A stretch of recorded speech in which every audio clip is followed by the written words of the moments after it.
All right, a great day for our guys, and I know they worked out well. I'm proud of all these guys, and getting an opportunity to play on the next level as a college football player, that's what you want to have, and it's a huge day for them. Really proud of them and what they did. And all 32 teams are here, and we've only had one guy drafted in the last 3 years. Hopefully, we'll get more come April. So looking forward to that. Cinnabon, how are you doing, sir?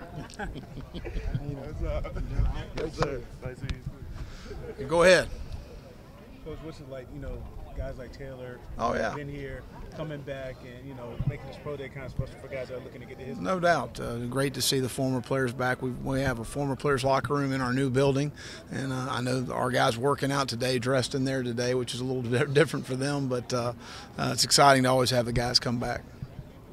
What did you see out there from what you did see as far as guys, putting their best foot forward? Well, I think, seeing guys in shape and competing, and that's what we're all about here, is earning your opportunities, and certainly today saw some guys that were in shape and ready to go and certainly represented us well.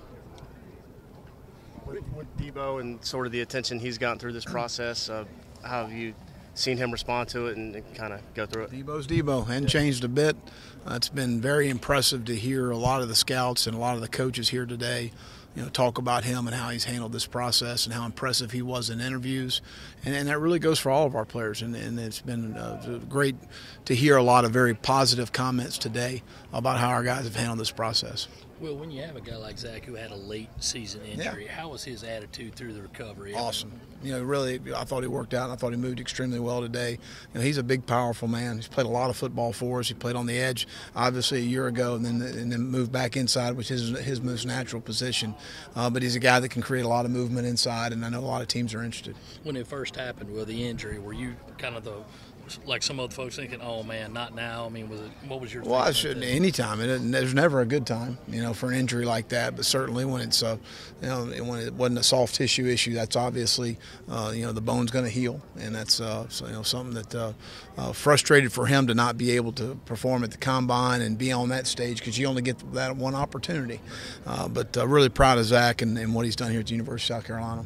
Will, what do scouts say about Debo as far as his on-the-field skill set? Well, I think that the on the field is extremely impressive. I think that what I'm hearing is the off the field, is his competitive edge and how he represented himself in the combine and all the interviews at the Senior Bowl.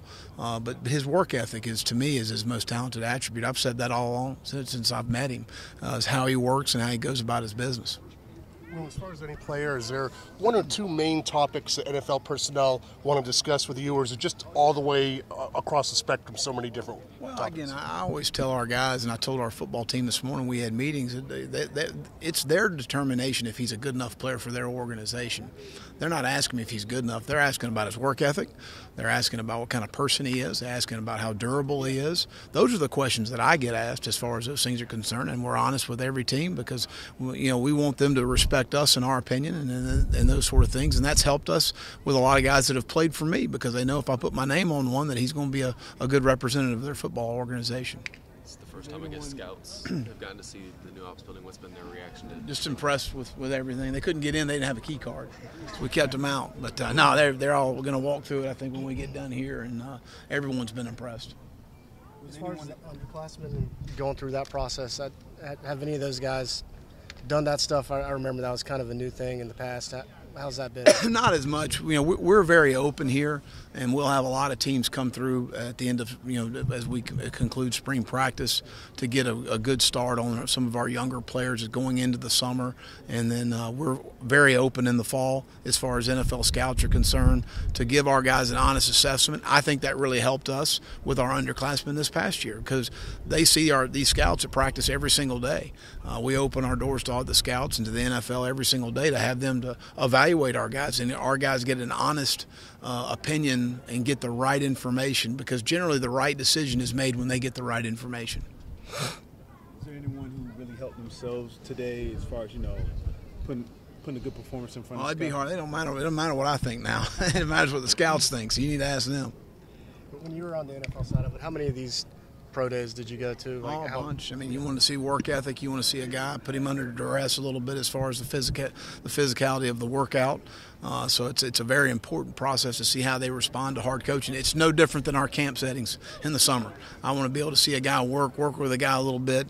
I know Keyshawn met with the team last night, and to be able to get them on the board and talk about that. I know we got some meetings this afternoon with some of the NFL personnel, with some of our players in the building. So I think it's a huge part of the process.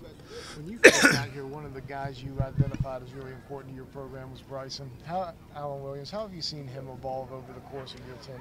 Well, he's been a guy that's played inside stack linebacker. He's played an edge, and he can play on all special teams. So he's going to be a core special teams guy on the next level, and a guy that can give you some position multiplicity as far as where he fits on defense. I mean, he can do some different things for you. If Michael gets a shot from somebody, what would he bring to an NFL team? Well, number one, very smart and very accurate with the football. When he had his opportunities, he was very accurate. But when you watched him at practice, that was the one thing that jumps out at you was his accuracy. Coach, how much of your job do you think is to get these guys ready for the next level? Well, again, I think that's always everyone's dream in the recruiting process when you talk to a young man and his family and you talk about what's important to you. Education, obviously, is number one, but having an opportunity to continue to play and have that opportunity, that's something that I think is really important. And I think that, the development that we have here on and off the field, certainly a young man can benefit being a part of that. Do you think your kids have an edge, given the way you guys prepare, for game after game or practice after practice when it comes to a pro day? I would think so. I think from a standpoint of just being around the programs that I've been around and having those opportunities, continuing to recruit at a high level is going to be important for us moving forward. And we need to increase our draft numbers, bottom line. Does that make a difference to recruits? Absolutely. I mean, at the end of the day, a lot of recruits we're recruiting, we want to continue to play after college, and they want to be able to see a track record. And our staff's got a great track record, not necessarily here at South Carolina so far, with only one player being drafted in our first 3 seasons. But certainly, I'm hoping that's going to change as we continue to move forward. Coach, any plans to go to the NCAA tournament? Oh, I don't know. I hadn't even thought about it. We had practice number 7 yesterday, and we got practice 8 and 9 Friday and Saturday. So I don't even know when do they start. Tomorrow. Well, tomorrow. I don't know. I don't have plans right now. TV's good. When do you expect Rico back? Well, he's been taking part of practice. I don't know that, I'm looking for, hopefully getting back for some contact there at the end of spring. Is it important to you that he gets back and does contact, or is he experienced enough that you're okay? No, we need to get better at that position. Same thing, Max. Max. Yeah, he has not been cleared yet. Yeah, I'm still working through that process. It's been very frustrating for Max and us as well. But we want to make sure his health is the most important thing. You hopeful that he'll be able to get back sometime? Yes, I am. Absolutely. Any word on Eldridge and his? Not at this time. We're still working through that. But he's been involved in practice and non-contact because of his shoulder. But he's been involved with more contact than they probably want him to. I know that. How was Orchard recovering? Good, good. He won't be cleared for 11 on 11 as far as spring is concerned. But he had a very unusual situation with his sublux kneecap. His mom Tasha actually had the same issue in college, and so we went ahead and had the surgery, which was the best thing to do for him. I know the surgery was supposed to brace that thing up. Will he have to wear anything extra on it? Just tape job, a knee brace? No, I think he's going to be fine. They haven't told me anything as far as that's concerned. He is in a brace right now, still coming through the rehab process, but we think he's going to be fine. Coach, as far as these guys being a part of this process, a lot of them said it's stressful, it's hectic, but at the same time it's rewarding. How well do you think these guys managed to get through it? How poised were they from your perspective? Well, all the reports I got were very positive as far as how our guys represented themselves at the combine, and then in the last couple of days being here in Columbia and having a lot of teams come through and meet with our guys, and so it's been all positive as far as how they've represented themselves in our university.